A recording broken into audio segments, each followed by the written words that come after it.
So I hope this works. This is, all right. So about 3 minutes.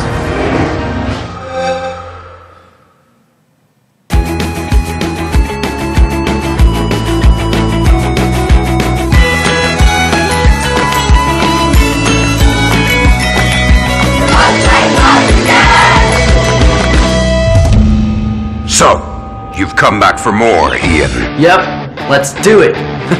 This should be good. Let's begin.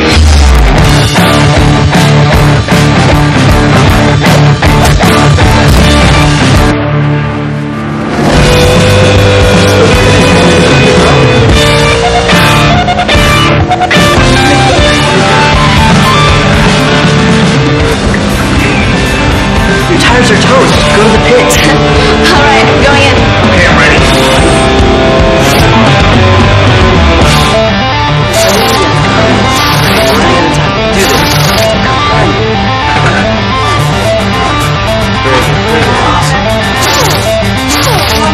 Okay, go, go, go, go!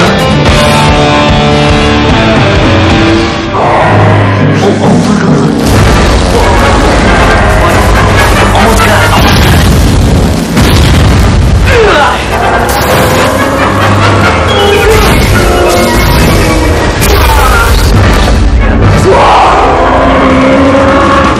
I have to tell you something, David. You can't recreate a finale like we've seen in this championship. She sets it up!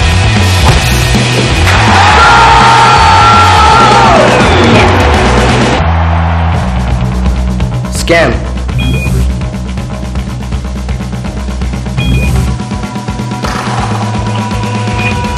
Play.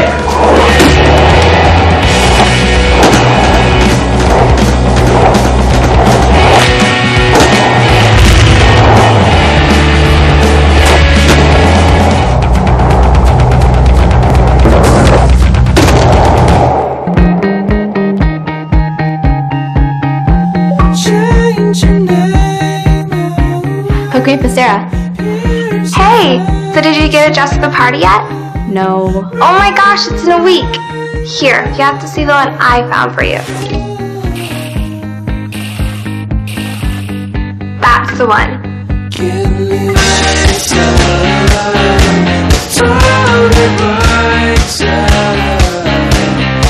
I love it. You should get it. See you tonight.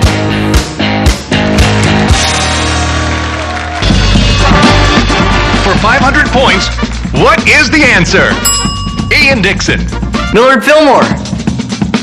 Millard Fillmore is correct! Yes. Now a 200-point follow-up question for the Beckett family. How many push-ups can Chuck Norris do?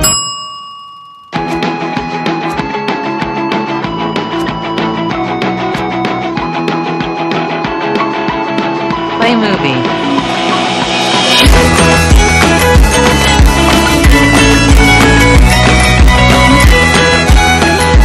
Good night.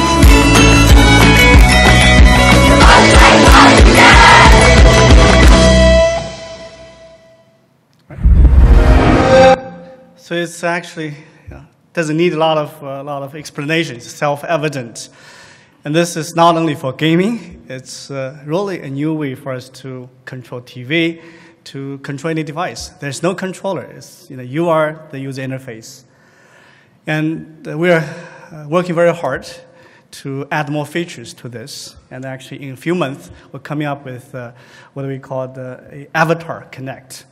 And then you're able to control the facial expression, the body emotion, and with all the cool features that you can interact in a very compelling manner. My team in Beijing insists me put this slide because this guy's working so hard on this technology. Obviously, the bulk of work is done from Redmond, a lot of work from Cambridge. But I have a team in Beijing. They worked probably for at least 10 years on different parts of computer vision and graphics and sensoring, recognition. So I actually often joke with those guys. I say, well, you guys publish a lot of papers, produce a lot of demos, but I haven't seen your technology put in use. So this is probably the first time, and we see the computer vision technology, some of the recognition technology come to mainstream. So let me get to the internet, the mobile internet. And the best chart to talk about is actually Mary Mickers. She looked at several different stages and concluded the mobile internet is probably 5 times or even 10 times bigger. And I completely agree with her. In fact, if you look at China, it's already began to happening. Right? Last quarter, the smartphone shipment was already bigger than PCs, over 100 million. This is worldwide. It's worldwide. So over 100 million units. And today's smartphone is a lot more powerful than my PC a couple years, 10 years ago. And you see a lot of penetration of 3Gs, even LTEs. And obviously, the natural user interface is going to help move the smartphones into the main stage. I'm going to skip this, but with phone, in fact, you have a lot more things to leverage than your PC. The location information, and some of the directional or tilt information, which you actually don't have on your PC. So one of the projects we work on is how to combine the current browser with new information, using augmented reality. It's multi-layered browsing and navigation. In fact, it's one of the directions, one of the things we are going to have some products. The other area is cloud computing. Okay? We're going to collect a large amount of data. You need computing, you need to store, and you need to communicate. So we're going to store this data. How are you going to compute? So cloud computing is really a new infrastructure, new architecture that's really going to change the game. As Vint mentioned, there are a number of different definitions for cloud computing. But it really happens in 3 different levels.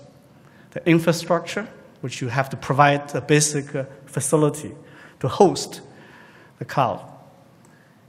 And you need a platform, which people can write codes, people can deliver their service. Now, of course, you can provide the software as a service on the 3rd level, which is application and data. So cloud computing is really, and all those things combined. It's data, it's the software, it's platform, and it's infrastructure, and then delivered through a new service model. So the cloud is really a new vision that enable IT come just like water, electricity as a utility. A key element of cloud is the data center.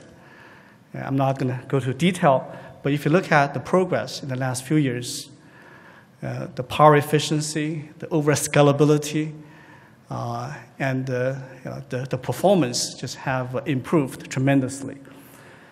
Right now, we are deploying data center around the world. In fact, we have a data center in Hong Kong that connects to mainland China and the rest of Asia with many, many servers. I can't disclose the number, but Hong Kong is a very, very interesting place for us to provide some of those services. And the key element of the data center is what we call the PUE, the power utilization efficiency. In the new generation in the IT pack, we're getting down to 1.1. Okay? And obviously, the perfect stage is 1, which you have no loss of efficiency. But 1.1 is really the state of the art. In China, actually, cloud computing took place a little bit slower. And it's more of a top-down initiative. But in the last, obviously, 2 years, it suddenly became a major campaign. In fact, it probably went a little bit overboard. Every city you visit, and every place you talk is about cloud. And there are clouds in 5 cities that make billions of investment and build these data centers, and especially with the new initiative in Internet of Things, I think you're going to see a lot of excitement in the Chinese cloud. At Microsoft, we work with the government, the industry very closely to build the China Innovation Center, focused on cloud. Some of you are probably aware of the Windows Azure. That is a platform that we provide in an open way to the industry. A lot of people have already used the Azure, either as a service or to build the software application on top of that.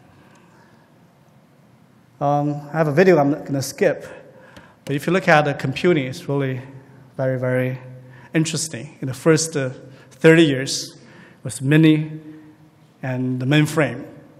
And in the 80s, we get into the PC. It's more distributed. And right now, we're getting into more of a cloud and a client with smart devices, with the new natural user interfaces.